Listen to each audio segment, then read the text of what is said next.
Je vais vous inviter à ouvrir votre Bible avec moi ce matin dans l'épître de Paul aux Corinthiens, le chapitre 15. Nous allons regarder les 9 premiers versets. 1 Corinthiens, chapitre 15, le verset 9. Le sujet pour ce matin, c'est la réponse que je cherchais. Est-ce que vous cherchez? Avez-vous des questions? Si vous avez des questions, je ne sais pas. Mais pour moi, j'avais des questions et j'ai trouvé la réponse. Et ça, c'est la réponse que je cherchais. J'imagine que vous pouvez avoir des questions aussi. Pourquoi est-ce que j'avais des questions? Hier, j'étais debout devant un tombeau ouvert. J'avais le cercueil et là, le tombeau avait ouvert sa bouche pour enterrer l'une des plus chères et des plus charmantes mamans de notre assemblée, à l'âge de 36 ans. Quand on fait des funérailles, des gens un peu plus avancés, ce n'est pas que c'est plus facile, mais il y a moins de questions. Mais quand on va enterrer une jeune mère âgée de 36 ans ou 37 ou 38 ans, il y a des questions. Et j'étais là, debout, devant ce tombeau ouvert. Je regardais les amis, la famille, et ces 3 précieux enfants. 2 de ces enfants sont encore moins que 5 ans. Je me sentais impuissant et confus. Je ne savais plus quoi dire. Et là, je regardais autour pour avoir des réponses, pour trouver un mot pour dire à ces personnes qui pleuraient et ces enfants qui questionnaient leur avenir, ces enfants dont leur monde était tourné à l'envers parce que maman ne sera pas là et papa n'est pas là. Alors j'avais besoin de réponses. Je cherchais de l'espoir. Quoi dire, quoi faire? En regardant tout autour, il n'y avait pas d'espoir. Je regardais au visage des gens qui étaient là. Il n'avait aucune solution, il n'avait aucune réponse à la tristesse, à la tragédie qui se vissait devant nous.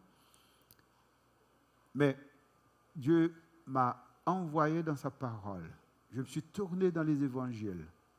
Et là, j'ai trouvé l'espoir, j'ai trouvé la réponse que je cherchais.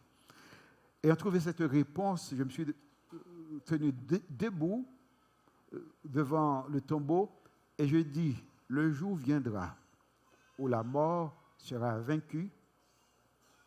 Ce tombeau qui a ouvert sa bouche maintenant pour recevoir ce corps, réouvrira sa bouche pour remettre ce corps. Et notre sœur sortira une autre personne. Parce que c'est ce que l'Évangile nous dit.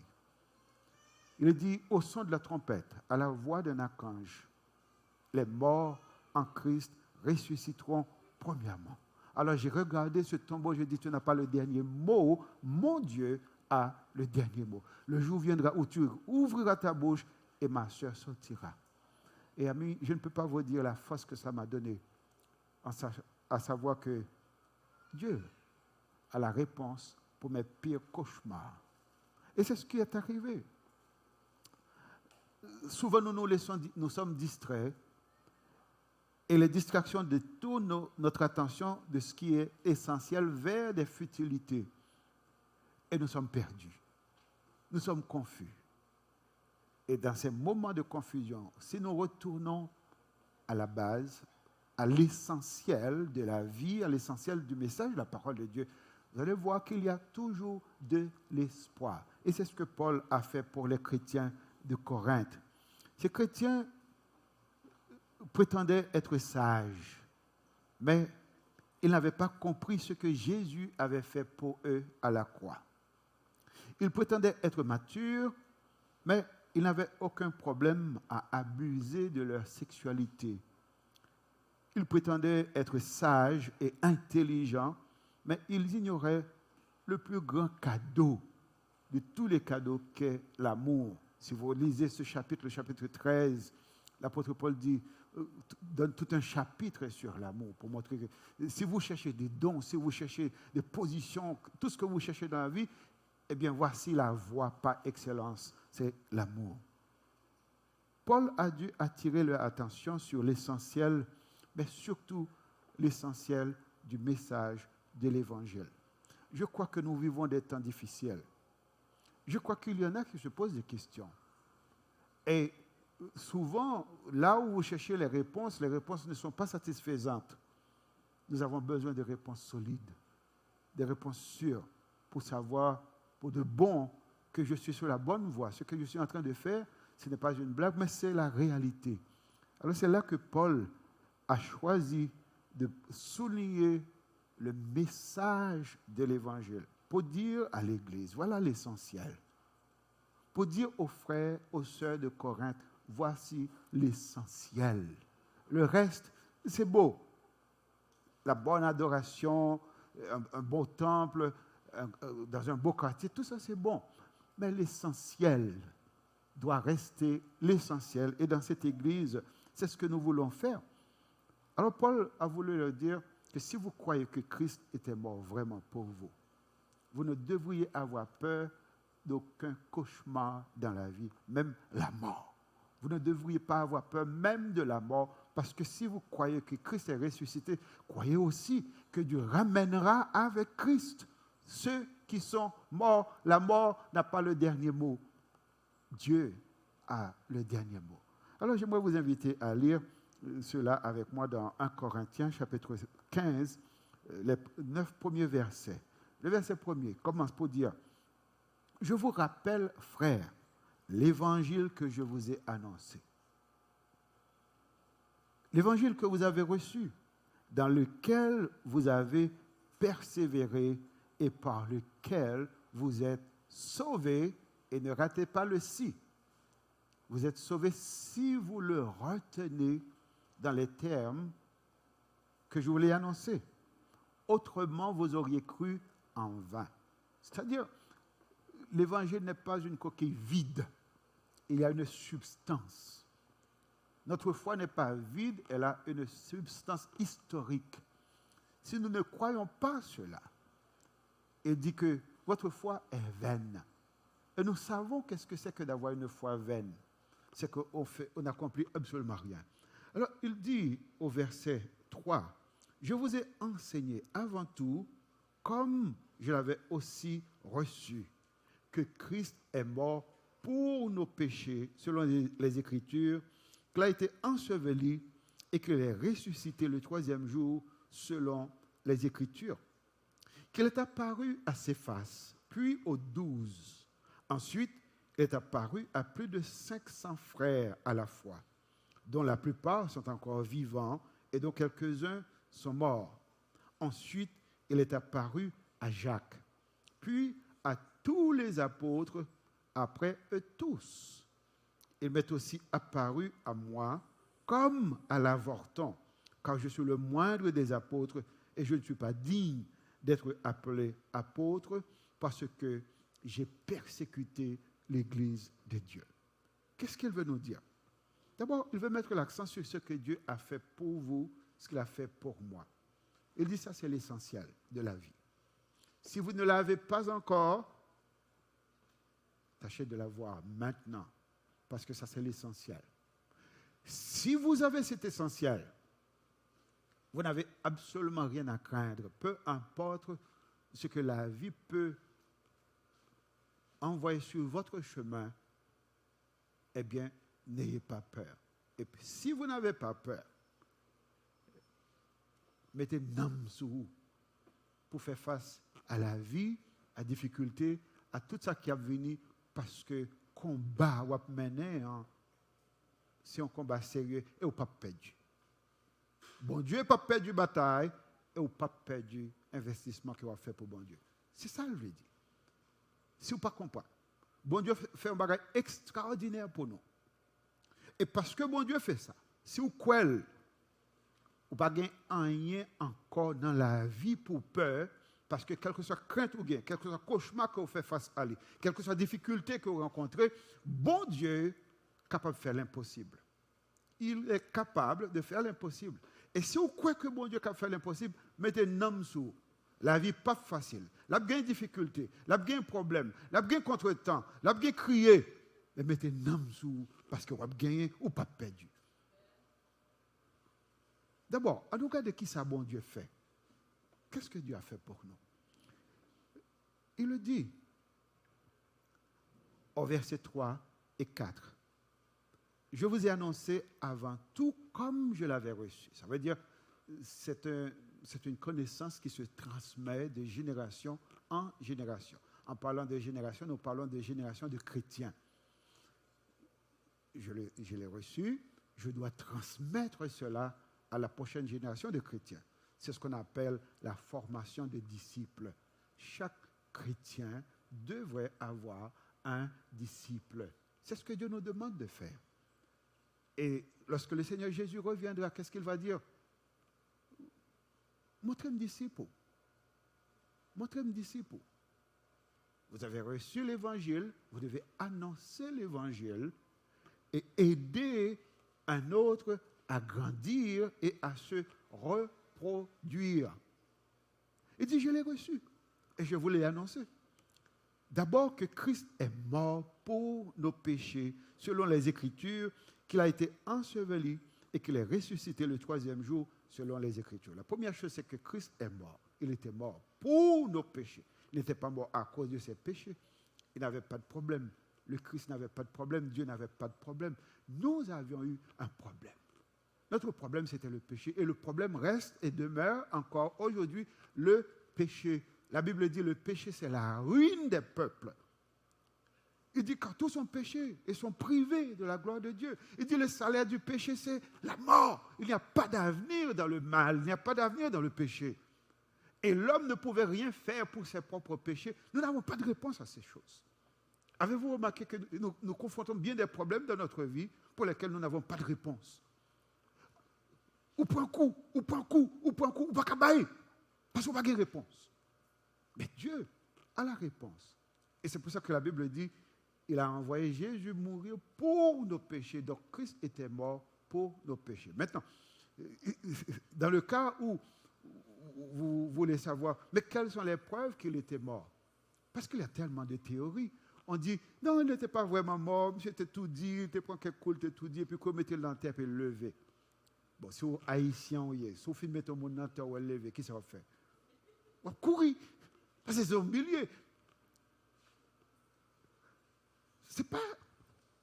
Il était mort. Et Paul veut mettre l'emphase sur le fait qu'il était bel et bien mort. Donc, il a dit, il a été enseveli. Il a passé 3 jours dans le tombeau. Ensuite, il dit que Jésus est ressuscité après avoir passé ce temps dans le tombeau. Maintenant, vous allez me poser la question à nouveau. Comment savoir s'il était bel et bien ressuscité? Peut-être qu'on a volé le corps. Peut-être que c'est un mensonge. Peut-être que nous sommes en train de croire à un mensonge. Il n'était pas vraiment ressuscité. On n'a pas retrouvé le corps. On a volé ou on a fait quelque chose. Comment savoir s'il était ressuscité? Avez-vous déjà posé ces questions? Votre foi doit se questionner elle-même, parce que si vous ne posez pas les questions, lorsque les autres vous questionnent, eh bien vous allez être surpris, vous ne serez pas prêt à donner des réponses. Et Paul a dit oui, voici les preuves qu'il était bel et bien ressuscité. D'abord, il est apparu à Céphas, à Pierre. Ensuite, aux 12, ça veut dire l'équipe au complet, parce que Jésus avait 12 disciples. Mais vous savez que l'un d'entre eux avait trahi Jésus. C'est ce que j'aime avec la précision des Écritures. Dieu ne laisse rien au hasard. Judas avait trahi. Judas s'était pendu. Mais pourquoi dire les 12? Mais c'est parce que avant même de rencontrer le Christ ressuscité, Pierre avait dit, écoutez, on avait dit que quelqu'un d'autre prenne sa place. Ils avaient une élection, ils ont élu Matthias. Donc les 12 étaient là, dans la chambre haute, et Jésus était apparu aux 12. Voyez-vous que Dieu ne laisse de côté aucun détail, parce que l'ennemi cherche à avoir un petit espace où entrer pour semer de la confusion. Dieu ne laisse pas d'espace. Il est apparu aux 12. Puis, il est apparu à 500 frères à la fois. Je ne sais pas quelle était l'occasion, là où il a rencontré 500 personnes. Mais Paul donne encore une petite précision. Il dit, il y a quelques-uns de ses frères qui sont déjà morts. Il y en a qui se sont fait tuer à cause de leur témoignage pour Jésus. D'autres peut-être qui étaient morts de façon naturelle. Mais il dit, plusieurs d'entre eux sont encore vivants. Au moment où Paul parlait, les chrétiens de Corinthe pouvaient aller et dire, écoutez, vous dites qu'il était apparu à 500 personnes, j'aimerais les voir. Il y avait moyen de mener des enquêtes pour savoir si cette foi chrétienne était solide ou est-ce que c'était une fraude. Il ne s'est pas arrêté là. Il a dit ensuite, il est apparu à Jacques. Pourquoi Jacques? Pourquoi mettre de côté Jacques? Vous connaissez que Jacques était le frère du Seigneur. Jésus avait des frères, il avait des sœurs. Marie n'était pas restée vierge toute sa vie. Elle a eu des enfants. Jacques était le fils de Marie. Jacques était le frère de Jésus. Et si vous vous souvenez de cet épisode de la vie de Jésus, quand c'était la Pâque, Jacques, qui était comme un rival pour son frère, parce que dans la famille, il y a ces choses-là. Les frères et sœurs se battent pour de l'attention, pour des positions. Et Jésus restait à la maison. Mais c'est la loi, tout le monde doit aller à Jérusalem pour adorer. Mais Jésus restait à la maison. Savez-vous qu'est-ce que Jacques a dit? Bon, regardez, on a qui besoin de prendre pour un bagage. Pourquoi on va descendre à Jérusalem pour dire, ouais, elle fait ouais, vous pensez son bagage, oui. Ça veut dire, pendant que Jésus faisait toutes ces choses, il était jaloux. Avez-vous des frères, des sœurs qui sont jaloux? Êtes-vous jaloux de vos frères, de vos sœurs? C'est naturel, ça. C'est naturel. Jacques a dit, mais elle fait ouais. Jésus dit, mon heure n'est pas encore arrivée. Et Jacques ne croyait pas en lui. Ses frères, ses sœurs ne croyaient pas en lui. Et c'est naturel, parce que même si vous avez des talents, les dernières personnes qui vont croire que vous êtes capable de faire quelque chose, ce sont vos frères et sœurs. Parce que vous dormez avec eux, vous mangez avec eux, ouais, pour qu'ils soient au point là, qu'ils soient au pensée au yé, qu'ils soient au café. Avez-vous déjà imaginé qu'est-ce que c'est que de vivre avec Dieu dans votre maison? Jésus. Dieu ne fait pas les choses comme les autres. Donc, il y avait conflit entre eux. Et Paul a souligné le fait que Jésus est allé pour rencontrer son frère. Il n'a pas abandonné son frère. Il a voulu le convaincre. Jacques, tu ne comprenais pas. Je suis le Messie. Ton frère, oui, mais le Messie. Et Jacques s'était converti après avoir rencontré le Seigneur. Et Jacques était devenu un pilier dans l'église de Jérusalem. Il a sacrifié sa vie pour son frère. Pensez-vous que si cette foi était une fraude, Jacques allait sacrifier sa vie pour témoigner pour son frère? Non. Il a souffert toute sa vie et il est mort martyr pour cette cause. C'est pour dire que l'évangile c'est solide. Votre foi est solide. Et l'apôtre Paul a dit, après eux tous, il m'est apparu à moi comme à l'avorton. Car je ne suis le moindre des apôtres, je ne suis pas digne d'être appelé apôtre parce que j'ai persécuté l'Église de Dieu. Ça veut dire, Dieu a pris son pire ennemi. Il a fait de lui un prédicateur de l'Évangile. Cette foi qu'il essayait de détruire, maintenant il est le champion pour dire, oui, le Seigneur est ressuscité. Et c'est l'essentiel. Si vous avez cela, si vous croyez cela, croyez aussi que Dieu peut faire l'impossible pour vous. Il a dit, je ne suis pas digne de cela. Ça, c'est l'Évangile. Avez-vous cru à ce message? Croyez-vous que Jésus est mort pour vos péchés? Qu'il est ressuscité pour vous? Est-ce que vous le croyez? Je ne parle pas d'une foi intellectuelle. Ça veut dire la connaissance intellectuelle. Je le sais, je le sais, je le sais. Non, ce n'est pas de ça que je veux parler. Je veux parler d'une foi réelle. Ça veut dire, vous êtes en Christ une nouvelle créature. La Bible dit, si quelqu'un est en Christ, il est une nouvelle créature. Les choses anciennes sont passées. Et voici, toutes choses sont devenues nouvelles. Ceux que vous connaissez autrefois peuvent regarder maintenant pour dire, il y a une autre foi dans sa vie. Autrefois, il était comme ça. Maintenant, c'est une autre personne. Il a changé. Il avait un autrefois, il est un maintenant. Et le miracle, c'est sa rencontre avec le Seigneur. Avez-vous vécu cela? Croyez-vous vraiment à l'Évangile? Est-ce que vous savez que vous êtes un enfant de Dieu? Oui, tout n'est pas rose dans ta vie, tout n'est pas rose dans ma vie. Il y a encore les tentations, il y a encore les fautes, il y a encore les échecs. Mais savez-vous, la Bible dit, même si vous avez péché, vous avez un avocat auprès du Père Jésus. Donc, vous êtes libre. Dieu vous a pardonné totalement de tous vos péchés. Dieu vous appelle à mener une nouvelle vie. Ça, c'est la fondation. Ça, c'est l'essentiel. Ensuite, Paul va pour dire, eh bien, si vous croyez que l'évangile, c'est ça, si vous croyez à l'évangile, croyez aussi qu'il y a de l'esprit.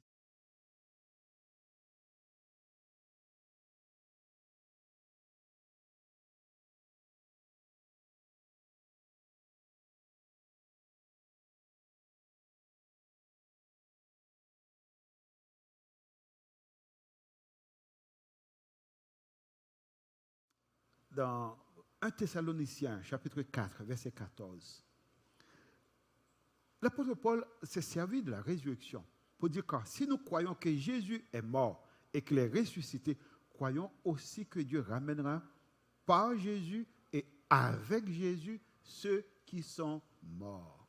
Ça veut dire, même la mort, Dieu a la réponse à la mort. Dieu a la réponse au désespoir, la réponse au découragement, et la réponse aux échecs, parce que vous croyez à ce que Dieu a fait pour vous. Vous croyez ce que Dieu peut faire pour vous, ce qu'il veut faire, il y a de l'espoir. Et Paul va étendre encore dans 1 Corinthiens chapitre 15 pour dire le dernier ennemi qui sera détruit. Parce que nous avons beaucoup d'ennemis dans nos vies. Il dit le dernier ennemi qui sera détruit, c'est la mort. Ça veut dire la maladie, Dieu va s'en occuper. L'échec, Dieu va s'en occuper. Et le dernier ennemi qui sera détruit, c'est la mort. Croyez maintenant qu'il y a de l'espoir, peu importe la situation dans laquelle vous êtes maintenant. Dieu ne vous a pas oublié. Dieu ne vous a pas oublié et Dieu ne vous oubliera jamais. Et c'est ce que Paul a voulu nous dire. Si vous croyez à cela, croyez qu'il y a de l'espoir. Notre pays traverse des moments difficiles. Il y a des familles qui vivent des moments difficiles. Cette semaine seulement, j'ai conduit au moins 2 funérailles. C'est très dur pour notre Église. Des gens très jeunes qui meurent à cause du cancer, d'autres qui souffrent d'autres maladies. C'est très difficile. Mais il y a de l'espoir. Maintenant, la troisième chose, c'est que s'il y a de l'espoir, il dit mettez namsou.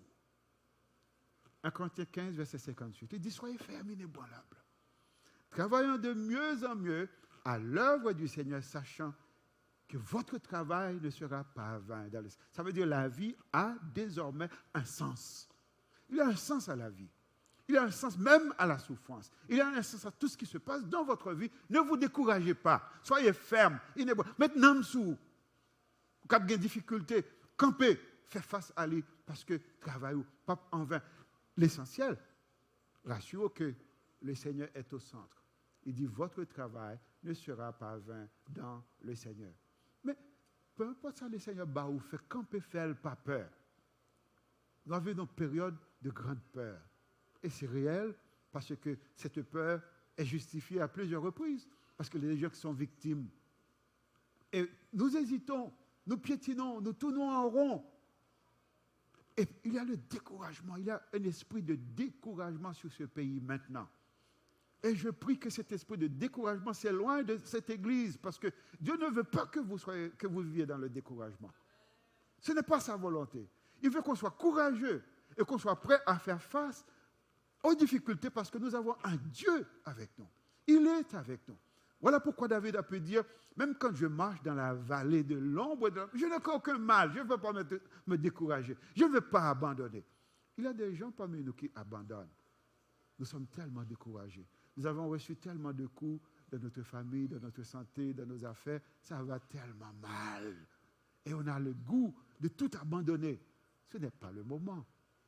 Il dit, si vous croyez que Dieu avait fait cela, si vous croyez que Christ était mort, voyez-vous comment votre foi affecte votre quotidien? Si vous ne croyez pas, Alors, vous pouvez vivre dans le désespoir. Vous pouvez vivre dans le découragement. Vous n'avez pas les ressources nécessaires. Mais si vous croyez, il dit, ce que Dieu a fait pour vous à la croix, vous donne les ressources nécessaires et vous donne un avenir et donne un sens à votre vie, donne un sens à votre travail, donne un sens à vos sacrifices. Ce que vous sacrifiez maintenant ne sera pas perdu parce que le Seigneur revient. Et j'aime ce que Paul a dit. Il dit, si c'est dans cette vie seulement que nous espérons en Christ, nous sommes les plus malheureux de tous les hommes. Parce qu'il y en a qui jouissent de la vie, qui mènent une bonne vie, beaucoup mieux que la mienne. Alors, si c'est dans cette vie, je ne peux pas me comparer à ces gens. Mais il dit, mais non, il y a quelque chose d'autre. Alors, amis, voilà la réponse que je cherchais. Je ne sais pas quelle réponse est-ce que vous cherchez. Je ne sais pas quelle question est-ce que vous posez. Mais ce que je sais, Dieu a la réponse à toutes nos questions. Et la réponse commence avec l'essentiel de ce qu'il a fait. Ce que Jésus a fait pour moi, ce que Jésus a fait pour toi. Et cette église repose sur cela. C'est le fondement de cette église. Ce que Christ a fait pour nous. On veut que tout le monde le sache. On veut que tout le monde l'accepte. Et c'est à cela que nous travaillons. Et si nous voulons construire, non pas pour avoir une belle église, mais pour prêcher l'évangile, pour donner l'occasion aux gens de connaître Jésus. Et si Dieu nous donne les moyens, c'est ce que nous ferons. Et si vous faites partie de cette église, on veut que vous ayez le même zèle pour Dieu. Parce que Christ est mort. L'évangile, c'est l'essentiel. Ce matin, y a-t-il quelqu'un qui n'a pas encore accepté cet évangile? Si vous n'avez pas accepté encore, ne laissez pas cette assemblée sans dire oui à Christ. Parce que l'apôtre Paul a dit, si vous n'avez pas cela, tout ce que vous faites, c'est en vain. Vous n'avez pas de réponse à la souffrance, vous n'avez pas de réponse au découragement, vous n'avez pas d'avenir. Même il dit en Éphésiens, autrefois, vous viviez sans Christ, sans Dieu, sans espoir dans le monde. Vous n'avez aucun espoir. Il n'y a aucun autre espoir. Ça, c'est l'espoir. Alors ce matin, j'aimerais vous encourager à prendre le temps, retournez chez vous, relisez ce passage pour voir l'essentiel de la vie, l'essentiel de ce que Dieu veut, aux heures les plus sombres de votre vie. Lorsque vous n'avez absolument rien sur quoi vous accrocher, retournez dans ce passage. Regardez qu'est-ce que Christ a fait pour vous. Lisez tout le passage de 1 Corinthiens. Dieu a la réponse à tous nos cauchemars parce qu'il nous a donné Jésus. Et comme je l'avais fait ce matin, j'aimerais vous inviter, si vous ne connaissez pas encore le Seigneur, à l'accepter comme votre sauveur personnel. Si vous avez des questions, je serai là. Il y a d'autres leaders de l'Église qui seront là pour répondre à vos questions. Et si vous n'avez pas le temps, téléphonez-moi. Je me ferai un devoir de vous apporter ce message de l'Évangile. Mais ne partez pas d'ici avant d'avoir reçu cela. Et si vous l'avez déjà reçu, faites comme Paul. Il dit, je vous ai enseigné ce que moi j'avais reçu. Trouvez quelqu'un d'autre.